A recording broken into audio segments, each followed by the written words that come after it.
What is going on, everyone? Welcome back to another video here on the channel. We're going to go ahead and jump right into it today. So if you could like the video, subscribe if you are not subscribed, and hey, how's it going? My name's Rat Boy. Let's get into it. Also prepare yourself for this first one. I had my Tinder date, and it turns out he's not 28 like I thought. He just had a birthday in June and just turned 27. So he's officially the youngest guy I've ever been out with. And he's so handsome. He's even more handsome in person than his pictures. And he is a sweetheart. He's lost 100 pounds. So we talked about weight loss and my struggles with losing weight. And he was like, I'll be your workout partner. And I'm like, yeah, right. Like, I can keep up with you, 27. But I think we're going to see each other again. I don't think it's going to turn out to be anything serious because he's such a baby. But it was fun, and it was definitely an ego boost for me. And I hope to see him again. What? No. You see this, you guys? Do you see this? Even these women are getting ego boosted out here nonstop. Okay, this is constant. It's gonna be happening. It's gonna keep happening, and these men are going to do it. Not she's on Tinder. Well, why this woman is on Tinder and then posting her Tinder stories on TikTok? This is such a bizarre this is such a bizarre thing that I've noticed, is that every woman has this type of content they're putting out there. They're just talking about their Tinder escapades, all the men they're meeting and stuff. This is such a bizarre thing. I think we're gonna look back on this collectively and just realize how much of just a clown circus it all is. And it'll, like, a lot of us are looking at it now like it's definitely part of the circus. You know, this is grade A entertainment, and it's probably the cringiest thing you can post online. It doesn't get any better than this. Even the necklace and the I can't. I have to get that off the screen. Here we have I'm gonna spare you guys the entire saga of this next story. This is a two-parter, but I'm gonna go ahead and give you the rundown. But let's go ahead and watch the very first clip from this, and then I'll catch you up. Update number 3 for those of you playing along. Okay, so just to recap. Matched with a guy on Tinder. Happened to be my neighbour. Lives underneath me. Didn't know. Couple of little exchanges on the text, and we worked out we were neighbours. Then he didn't message for about 12 hours, so I thought I'd been ghosted by my Tinder neighbour. But then he came back and said that he had been out for his, family, Father's Day, etc., etc. So, that was fine. And so now we've decided to exchange numbers, and we're going to have a little chat, see if there's any banter. He did say that he's not going to give me his address because he's not comfortable with that. So I'm like, oh, he's kind of funny. But the upside for everyone who's concerned that obviously you don't eat where and it might be all too close. And I get all that. Like, it's weird. I feel weird walking in and out of this apartment block knowing that a guy that I've matched with is literally right beneath me. But he is moving out soon because he's bought something. So he won't be here for very long. So either way, you know what? It's got to roll the dice, see what happens. And if we end up going on a date and, we end up getting on, that's great. If we don't, he'll be out of here soon. So I can avoid until he goes. But yeah, I'm going to run with it. Nothing ventured, nothing gained. Keep you posted. Stop it. Get some help.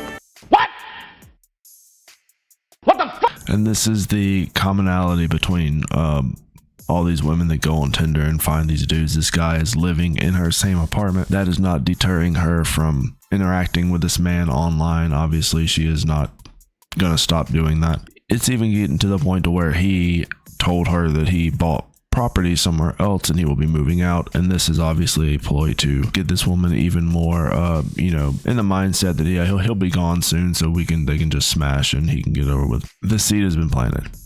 Okay, and this is a perfect example of women getting on Tinder and knowing that they're not looking for anything serious. They're knowing that they're not looking for a relationship. They're just looking for the hot guy that, they set the mile radius to like half a mile radius. Of course, she's going to match with somebody in her apartment building. This is the lunacy I talk about, where these women are, what are the chances of me matching with somebody in my, well, you put the radius of the search on the dating app to very small, like in your city. So it doesn't, you see the confusion here. But how much do you guys want to bet that this isn't going to go anywhere? She's obviously not dating to find a guy that she can settle down with. She still thinks that she can match with these younger men, and she is, and they will smash or pump and dump. But other than that, there is no relationships for these women. But let's go ahead and let's check the part 7. We're going to skip a little bit of it, but I think we can fill in the blanks and you can find out what happens. Tinder neighbor finale. Okay, the novella is over. Okay, so basically,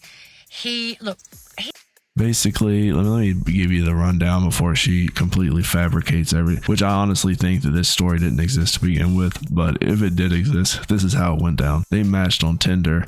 He sent her a few messages, told her he's moving out soon, so you better come, you better go meet that dude for some nighttime visits, or else he's going to be lost forever and he won't be within your search radius anymore. She agreed for a few nights and possibly for the next week.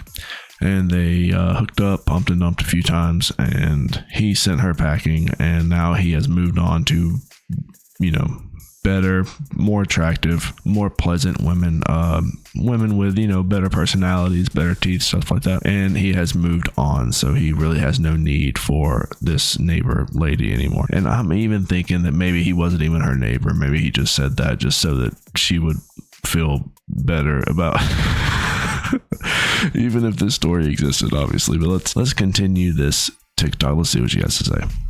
He should have organised the date. Okay, I'm going to stick with that. I feel that he should have organised the date. Okay. No, men like him don't have to organize dates. This is something that's this is well known in dating, is that men like the guys she's matching up with, which, let's be real, he's probably super attractive and he's the top 5% of people, these women match on these dating apps, the top 5% of men. He never has to plan a date. There's never a date involved. There's hey, I'm your next door neighbor, why don't you come over to my house? And then they comes over, and then the woman leaves, and then he does it again the next day with another random person. This is the mindset of these types of men. Okay. And they do that because they can, because women like this afford them to. And this woman, this woman is not going to be the type of woman this guy is going to be interested in the long term anyways. I mean, there is nothing about this woman that would be attractive to men like that. He is looking for someone who is substantially younger, substantially more attractive, possibly maybe less educated. Men like this do not like educated women. They like them young. And unfortunately, the front seat coping of women that have hit the wall is all that these men can bring. He asked me out. He should have planned it. And everyone's texting saying you can text him. I don't want to text him. You have to text him. It's not a game. If you want these top tier dudes, if you want these 5% dudes, you've got to text them first. You have to pursue them. You have to constantly pursue them, or else they will get bored and they will go elsewhere to someone younger, someone more attractive, someone, better shape. There's always a better woman for these men right around the corner. Taking him for his word. He asked me out. He should plan it. And he didn't. And then he texted some random text yesterday, kind of in the third person, and asking how my day was, fill in the blanks and all that sort of stuff. So it was all kind of a bit, I don't know. It doesn't really resonate maybe with me anyway. And then threw in another text asking, what Serena was doing tonight. And then on Saturday night, would you like to hang out? Sunday night, would you like to hang out? No pressure. And it just kind of seems like a guy that, just wants to Netflix and chill. And that's not really what I'm doing at the moment. I'm actually looking for a proper relationship. So I'm going to opt out. And as I said, no one was hurt in the filming of this story. And I'll probably see him. I'll probably see him now. And it'll be kind of cute to meet him. But no. So that little saga is over. So on to the next. Even if this story was real, she was able to squeeze out like 8 different TikToks from this little escapade that she was on with her next door neighbor. Even if this story was real, these women absolutely go home with these men, usually on the first night. On the very first night they send the text, they're usually in the room with the men that night, and they will justify it in any way that they can. Even women like this, when they get the chance and they match with these top tier dudes, the first night they're already in the men's apartments doing whatever they do. And all the nice guys, unfortunately, these women do not like the nice guys, no matter what they say. A lot of times women will be in their late 50s, 60s, and then they will, I guess, start to think about settling down with these men that have been in their DMs for so long. But for the most part, these women are not interested in those types of men.